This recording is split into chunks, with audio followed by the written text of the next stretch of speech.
pouco daquilo que eu vou falar hoje, ele já foi aceito como um trabalho, capítulo que vai ser publicado na Associação Nacional de Pós-Graduação de Filosofia. Então, é um capítulo de um livro que vai sair aí na área da filosofia. E olha que interessante, a gente está caminhando aí para dialogar também com a filosofia. E conversando um pouquinho com o Marcelo, e ele que vem da área da antropologia, né? E trocando algumas ideias, daí ele falava um pouco sobre a questão da imaginação. E eu falava com ele, poxa, mas isso está na filosofia, né? Ele diz, boa pergunta. E daí começa, né? Isso aqui, filosofia, antropologia, psiquiatria. Então já dá para deduzir que a questão da imaginação, ela tem que ser observada por diferentes perspectivas e possibilidades de leitura. Não há uma única possibilidade de leitura. Então, eu já parto desse princípio. Não há, digamos assim, não está circunscrito a um único saber e a um único conhecimento. E que bom que essas áreas dialoguem, dê essa contribuição. Então, eu vou procurar passar alguns tópicos com vocês e depois eu abro o debate para a mesa redonda. Como foi anunciado, e eu quero cumprir aquilo que foi anunciado, que está lá na nossa página, no site, está lá, né, a eficácia ritual da ayahuasca, consciência, corporeidade e gênero. Antes de adentrar ao discurso narrativo sobre a experiência da ayahuasca, é necessário elucidar alguns pontos para a compreensão dos possíveis efeitos terapêuticos interrelacionados à eficácia do rito. Primeiramente, o que é a ayahuasca? E acredito que o que é a ayahuasca já foi dito muitas vezes aqui, inclusive pelo Dr. Wilson, né?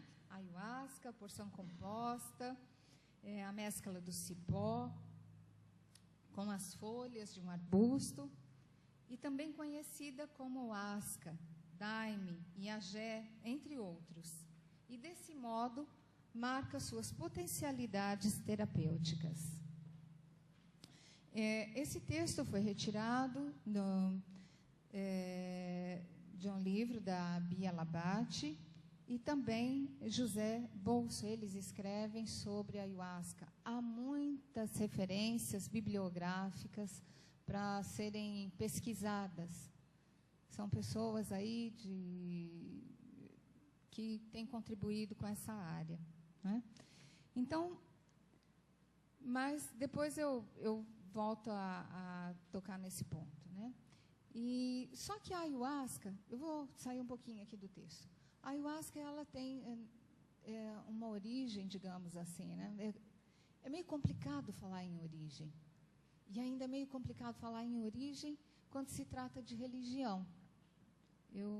Pelo menos eu tenho essa leitura, né? Porque quando a gente começa a querer falar em origem, parece que a gente quer absolutizar um determinado conhecimento como ela tivesse uma única matriz.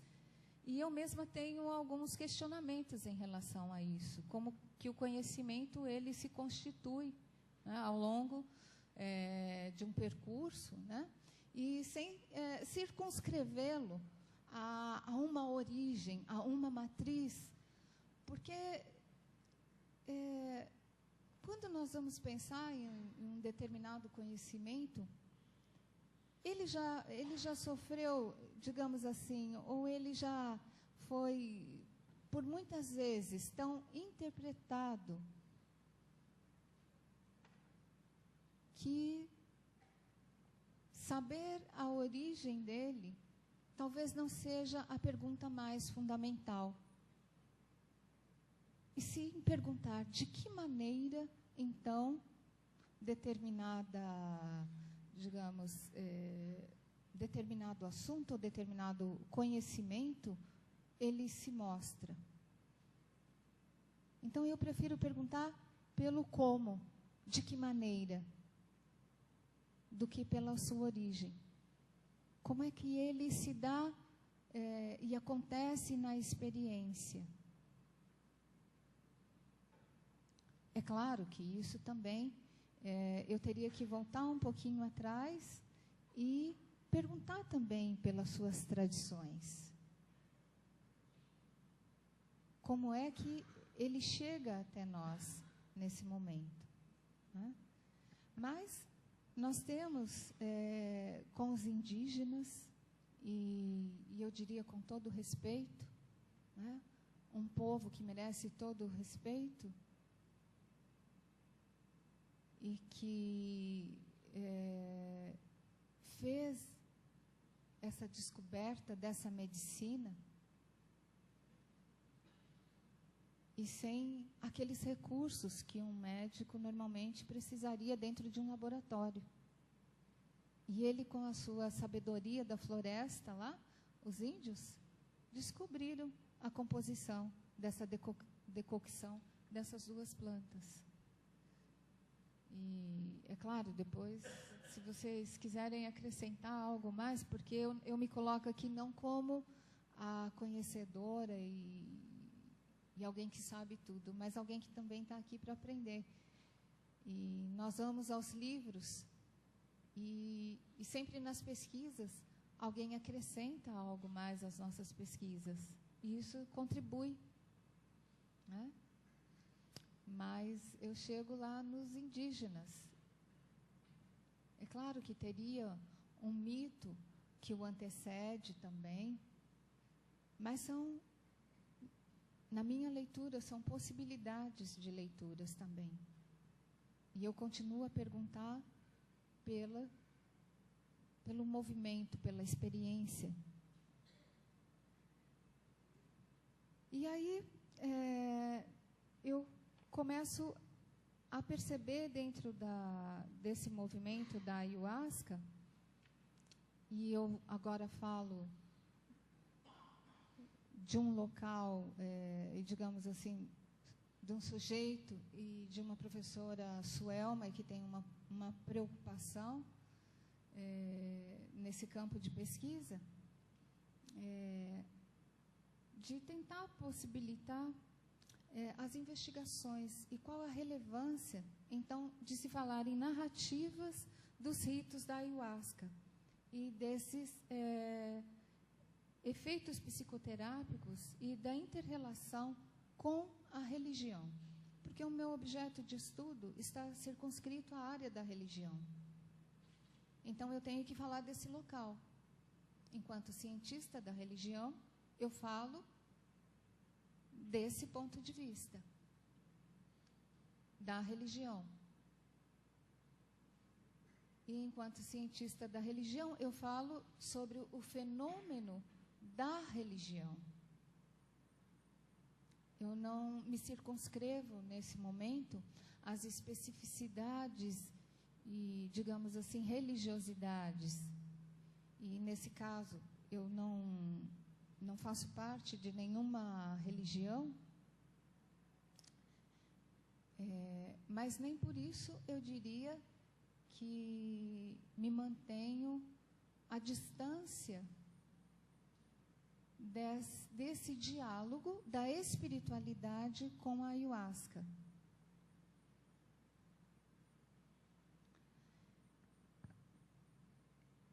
E eu digo por que disso. Porque existe uma questão fundamental para mim, enquanto cientista da religião. Eu tenho buscado um diálogo com a pluralidade do sagrado. Isso tem sido algo que tem me acompanhado. Pensando na diversidade religiosa, pensando nos preconceitos, que também eles muitas vezes, e na maioria das vezes, eles impossibilitam novas perspectivas de leitura, novas perspectivas de ajuda, impossibilita processos terapêuticos.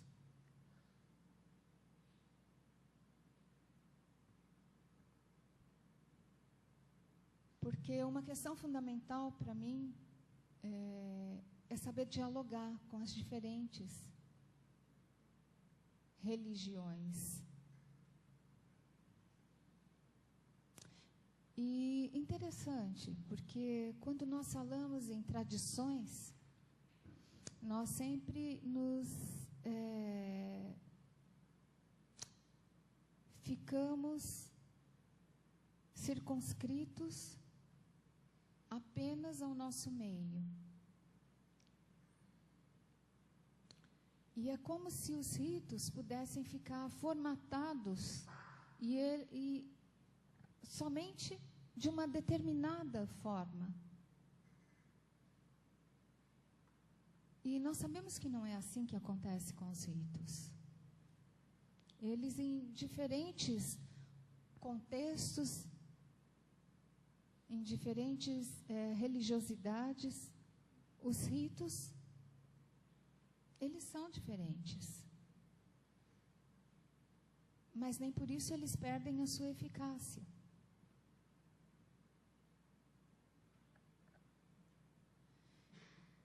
E uma questão que eu vejo que, para mim, é importante, é porque quando nós formatamos apenas a partir de uma determinada religiosidade, nós excluímos as demais.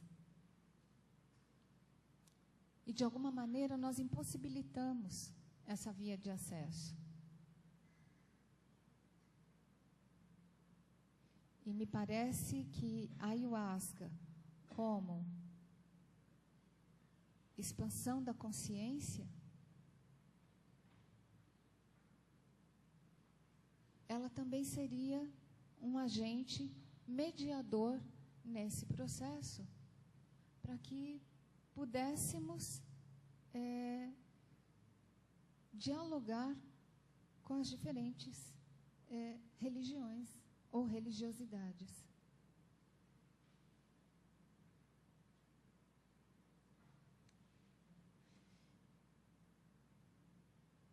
E é interessante porque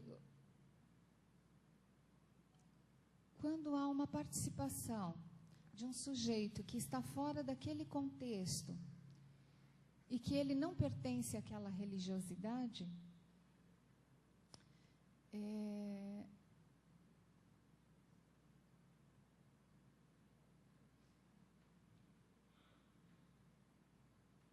ele entra dentro daquele contexto e eu posso pensar que ele entra com um determinado respeito à religiosidade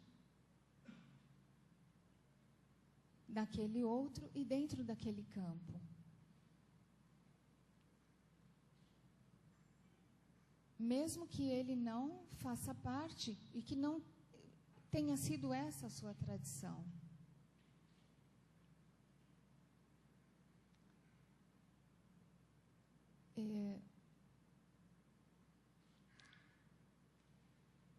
Isso se torna assim, um ponto importante,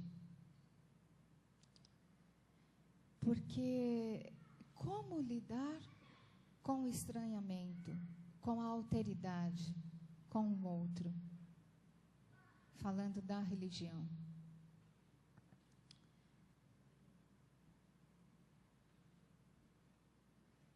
E hoje, nós sabemos que a ayahuasca, ela é somente,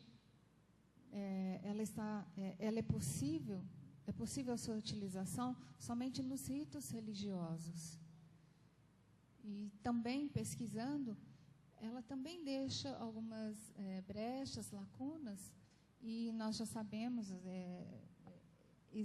é possível a pesquisa para a ayahuasca também fora dos ritos, ou eu estou enganada? Como pesquisa, sim. E uma preocupação que eu começo a indagar é, será que a ayahuasca ela teria os seus efeitos como se eu fosse lá numa farmácia e vamos supor que ela estivesse lá, num comprimidozinho, e eu chegasse lá na farmácia, olha, dá uma ayahuasca que eu vou tomar para combater uma dependência química, ou uma depressão, ou seja lá qual for a droga que tenha seu nome, né? E eu me pergunto, será que haveria essa eficácia? Porque o que é que compõe a ayahuasca? Essa passagem, né? Então, nesse momento, assim, eu começo a pensar que esse sujeito, quando ele bebe a ayahuasca, bebe essa bebida, né? E tem as mirações, a imaginação, ou ele, digamos assim, ele tem a experiência própria dele, não está desprovida da sua historicidade. E o que vem a ser essa historicidade desse sujeito? Tudo aquilo que o constituiu até aquele caminho, até o momento presente, né? Então, essa memória, ela tem as imagens, e não são imagens que, digamos assim, são imagens falsas, porque são imagens reais. Porque essas imagens já estão, de alguma maneira, também presentes ao longo desse caminho. Pensando de uma maneira, assim, até, eu diria, mais voltada para um lado mais racional, digamos, vamos supor que eu estivesse aqui falando somente de um arquivo de memória, e nessa memória eu tivesse imagens, e nesse momento elas fossem agora conectadas. E que elas não viriam de uma maneira organizada. E eu estou só dizendo, digamos que fosse apenas isso. Mas que também poderia ser dentro de uma pequena dimensão ligada a isso.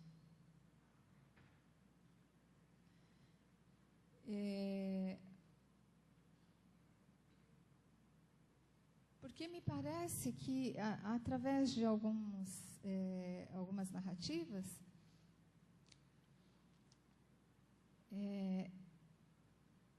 em boa parte, esse sujeito ele vai lidar com questionamentos próprios que ele tem carregado até aquele momento. Talvez, agora, quando eu falo, eu estou falando mais específico, voltado até mesmo para uma questão de se autoconhecer nesse processo, e tomar conhecimento e ter a consciência nesse processo, que nesse momento ele traz questões, tensões, são momentos de cartazes também, momentos de dor, e que naquele momento flui. E que, então, ele tem a possibilidade de ter a consciência daquele processo, né? Por isso, tantas vezes nós escutamos, olha, podia ser 5, 10 anos de terapia e aquilo veio, tudo à minha mente. E para mim isso, a ciência pode explicar, mas também é um fenômeno para ser pesquisado naquele momento. A ciência tem a sua maneira de explicar, mas naquele momento me parece que houve uma interação de todos esses processos, e que ele toma consciência ali e pode refletir sobre determinados fatos, né? E eu gostaria de ler para vocês uma narrativa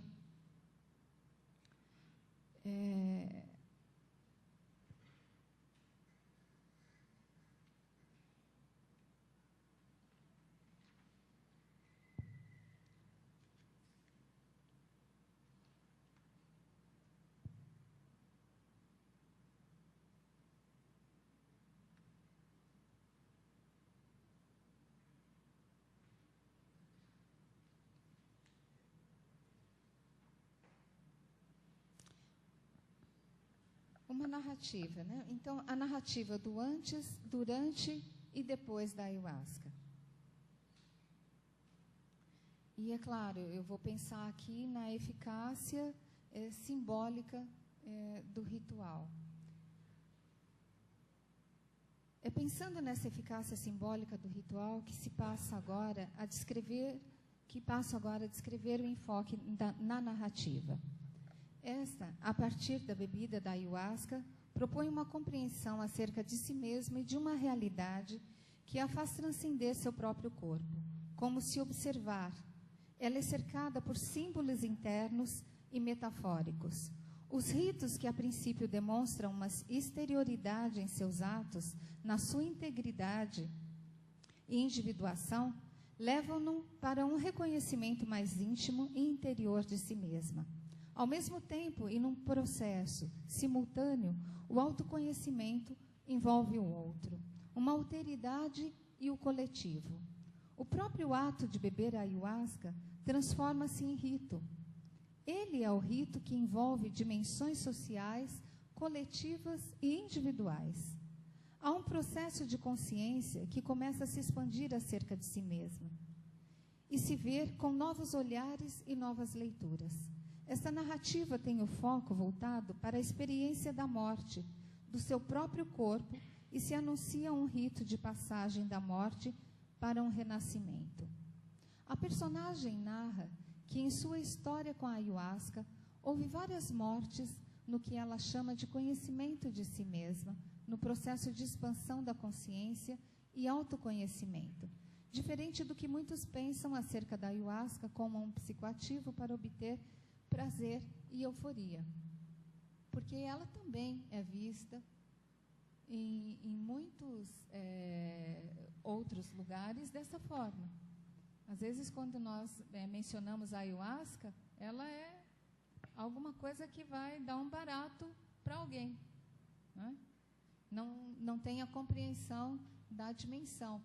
E voltando àquela história, droga ou contra droga? Depende da maneira como se usa, né? Como é que você vai fazer o uso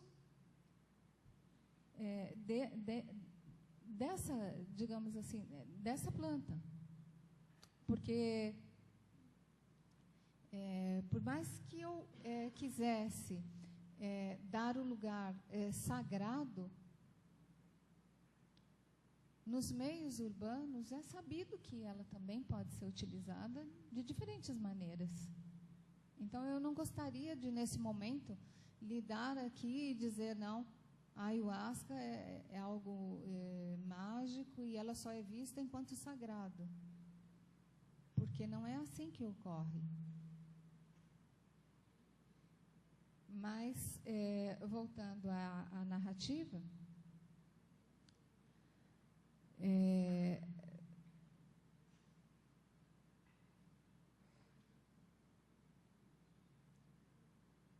o que se verifica com a ayahuasca é que ela opera num ritmo diferente e, por vezes, nada lúdico, porque ela leva o sujeito a uma experiência profunda da consciência, do próprio ser, abrindo canais ainda não acessados pelo próprio inconsciente e que, por vezes, são processos doloridos de tensão e confronto com sua própria alteridade. Mas é exatamente desta experiência que processos de transformação e cura são gerados, a partir da própria reflexão e desvelamento da sua própria subjetividade e inconsciente. Agora passa-se a narrativa da personagem. O antes. A personagem, antes de beber a ayahuasca, narra que a morte espiritual e a morte física do corpo era algo que a levava ao questionamento da vida. A personagem narra que ela vinha de uma doutrina espírita e já tinha uma concepção própria da religião sobre a morte de tradições religiosas, como exemplo, o kardecismo e o espiritismo, de anos de estudos da doutrina. Ela descreve que houve uma ocasião em que tamanha era a necessidade de confrontar o estado da morte, que uma vez com a oportunidade surgida de encontrar-se em uma funerária, quis saber como era estar em um caixão. Pediu que o dono da funerária deixasse entrar no caixão, que ele, fechasse e saísse por algum tempo.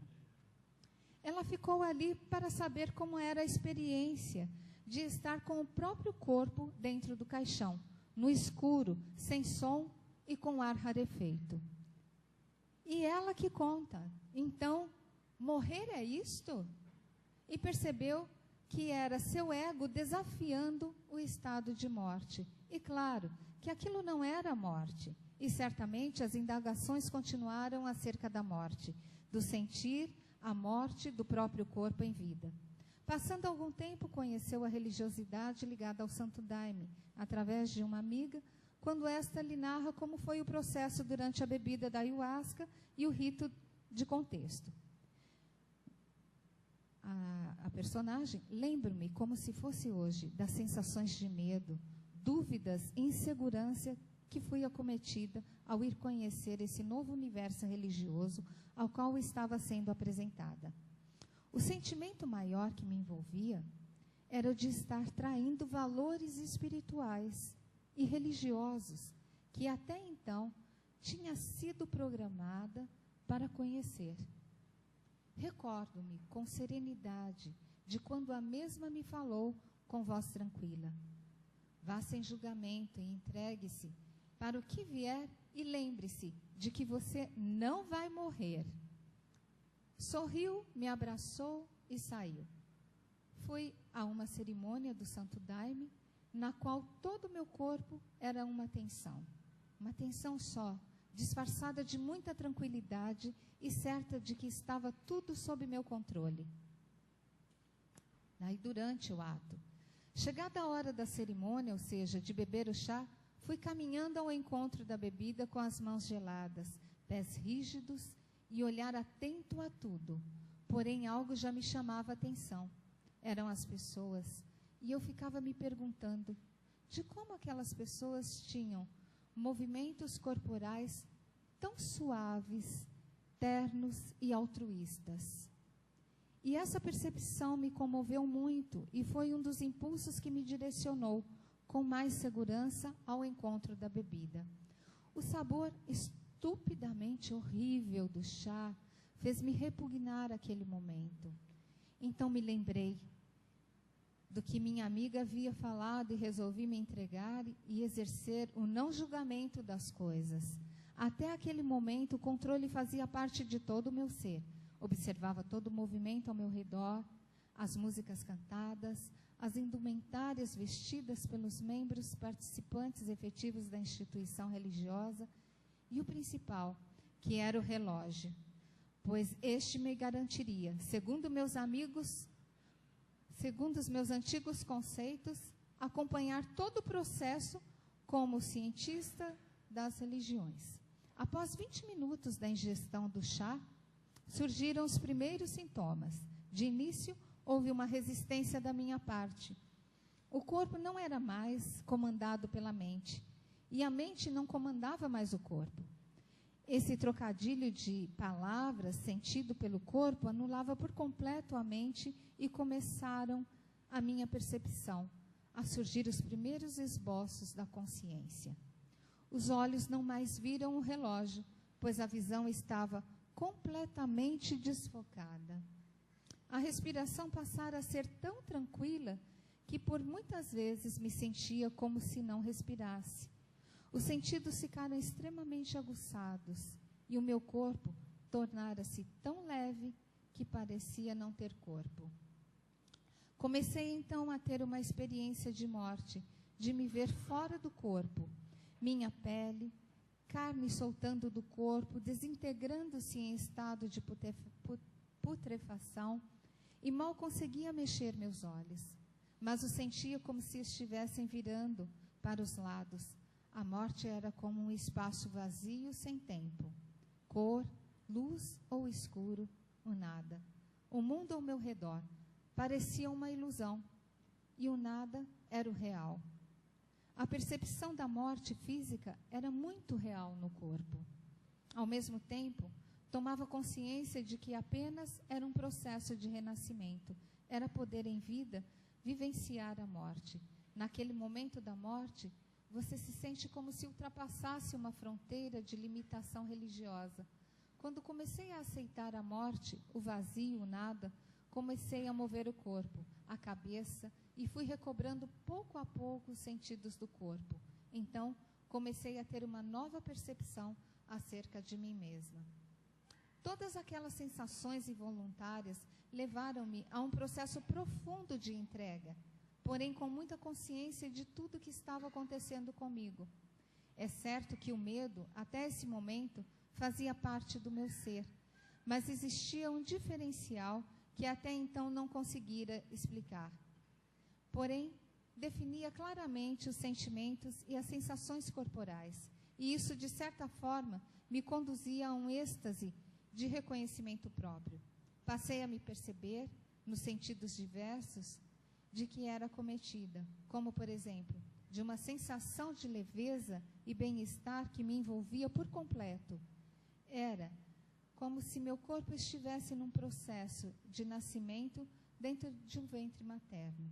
É nítida no meu coração a lembrança do meu caminhar, como eu percebia cada movimento que meu corpo fazia no ato da caminhada. No início parecia uma criança que estava ensaiando seus primeiros passos, ainda tensos, rígidos e cambaleantes, sendo estes substituídos gradativamente de forma espontânea e natural, como se estivesse me despojando de armaduras construídas e constituídas ao longo da minha existência, abrindo espaço para a suavidade e a leveza. E logo depois começou um processo de limpeza do próprio corpo, como se expurgando as coisas, com vômitos, diarreia, urinas intensivas, e entrei num processo de riso. Comecei a rir de mim mesma, de coisas tão próprias do ser humano. Quando voltei do processo da ayahuasca dessa maneira, fui me despedindo desse primeiro encontro com a ayahuasca, no viés da doutrina do Santo Daime, e passado algumas horas dessa incrível experiência, pude perceber que minha amiga mentira para mim, pois ela havia me falado de que eu não morreria. E a morte foi tudo que somente aconteceu comigo em todo este processo. Compreendi os diversos sentidos de mortes para que houvesse os infinitos sentidos de renascimentos. E o depois? Após a experiência de morte, as reflexões vieram no confronto e inquietação em relação ao vazio, ao nada. Por que é que eu tenho dificuldade com o nada, o vazio? E percebia que muitas dificuldades estavam associadas ao meu mundo construído. Parecia um confronto entre dois mundos, um que estava vazio do nada, ia ser constituído, e outro que já estava dado, vivido, construído, normatizado. Por que é que o mundo tinha que ser cor-de-rosa ou azul, homem ou mulher, feminino ou masculino? E passei a observar o próprio contexto no qual eu estava inserida, e que, apesar do contexto ao qual eu me encontrava, no próprio rito exterior e simbólico de papéis definidos entre homens, mulheres, feminino, masculino, havia a possibilidade de que eu fosse qualquer outro, ou de que eu mesma reconhecesse minha própria alteridade, embora para mim mesma eu julgue que lidava com situações da minha própria, nesse caso, dessa narrativa, era uma pessoa que tinha dificuldades com a aceitação, digamos assim, do próprio corpo e da própria sexualidade dela. Mas estava claro que eu estava aprisionada aos meus próprios, no caso, vícios morais. Decorridos os dias após o uso da ayahuasca, sentia-me mais leve e os movimentos eram mais suaves, e essas sensações me acompanharam até o próximo encontro que ocorreu 30 dias após. Vivenciada novamente a experiência, o sentimento era de continuidade, porém completamente diferente do anterior, e assim foram sucessivamente os sentimentos a cada novo encontro com a planta de poder. A cada novo encontro, o mergulho era mais profundo, o sentido era mais etéreo, e os movimentos do corpo eram cada vez mais fluidos, e estes começavam a ser percebidos no meu universo profissional, social e familiar. Passados muitos encontros dentro do Santo Daime, senti a necessidade de ter com outras perspectivas religiosas que se utilizassem da ayahuasca como instrumento de busca para a transcendência. Conheci dessa maneira outros espaços que caminham pelo xamanismo, meditação e terapias alternativas. Toda essa caminhada levou-me a consagrar novos amigos, e estes foram confidentes meus, e eu pude sê-los, implicando dessa maneira uma troca de dúvidas e questionamentos. E, é claro, eu trago aqui, de novo, tabus e coisas que elas são pouco tocadas. E eu diria, olha, eu acho que você precisa ter coragem, né, para tocar nos tabus, nos preconceitos e etc. Mas eu queria, nesse momento, trazer realidade de vida, de experiência, e que, através de narrativas como essa, e teria várias outras, desse processo de morte, e que a pessoa, nesse processo, ela se vê de fora e ela se aceita como é. Então, eu trago isso também para reflexão, que no momento que é possibilitado uma expansão da consciência, você pode enxergar esse outro, do qual muitas vezes há uma tremenda dificuldade de lidar. E é claro que eu estou trazendo algo muito específico e não generalizado.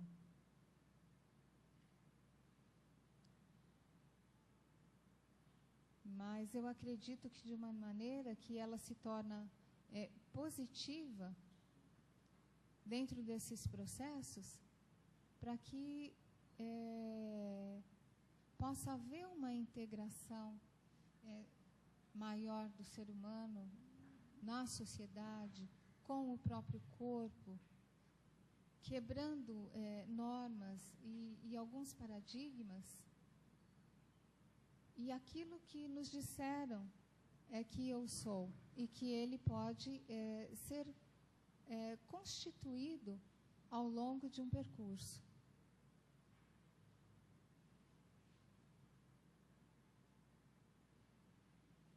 E talvez isso levasse alguém a uma cadeira na psicanálise e a passar por uns 10 anos. E, de repente, no momento, tem um insight e pode enxergar a vida sob uma outra perspectiva.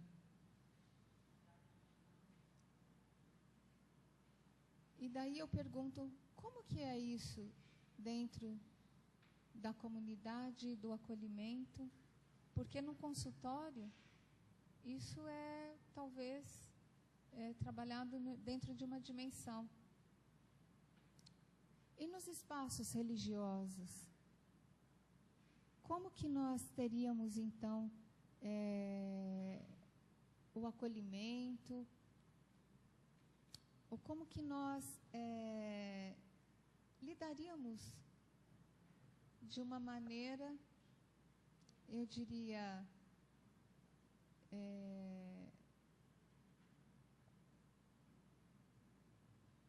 dentro desse processo, de uma maneira natural, não é? E quando eu falo sob essa perspectiva, é porque a própria personagem, ela não se sentia aceita dentro da sociedade.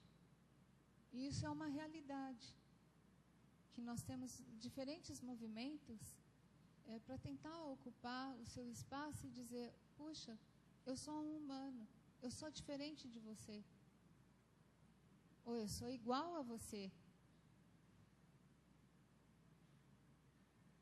E daí eu escutei nesse auditório, por onde é que vai o amor? Dentro do acolhimento e nesse espaço.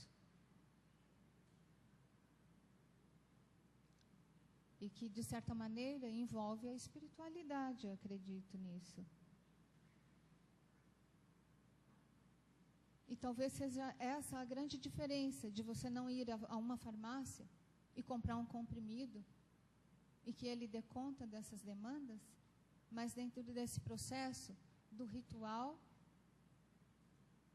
e da eficácia desse ritual, do acolhimento, do diálogo. Então, possivelmente, a eficácia do ritual, ela estaria ligado a esse coletivo e que cada um de nós fazemos parte nesse processo. E nesse caso aqui eu vou parar por aqui e só trazer algumas, eu acredito que eu deixei algumas indagações aqui, tocando em alguns contextos,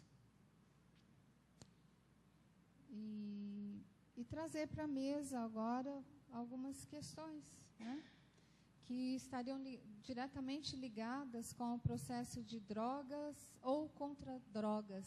A ayahuasca, ela pode servir como um procedimento ou um possível procedimento terapêutico na recuperação de dependentes químicos, ou também atuar nesse campo que, eu diria, é muito mais amplo do que somente trabalhar com dependentes químicos.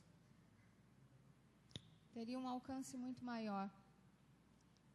Mas trazer para esse momento essa eficácia do ritual no coletivo. Então, eu queria deixar isso agora aqui na mesa, eu vou pedir para o Dr. Wilson. E agora, até mesmo, tirando um pouco desse tópico, que é a recuperação de dependentes químicos, porque, como foi falado até pelo professor Marcelo, muitas questões ligadas ao vício e a alguns outros problemas, eles estão na base, não é? Eu diria assim, muitas até motivações levam um sujeito a se tornar um dependente químico, e são questões de base que não foram resolvidas, né, enquanto indivíduo, enquanto parte dentro da sociedade.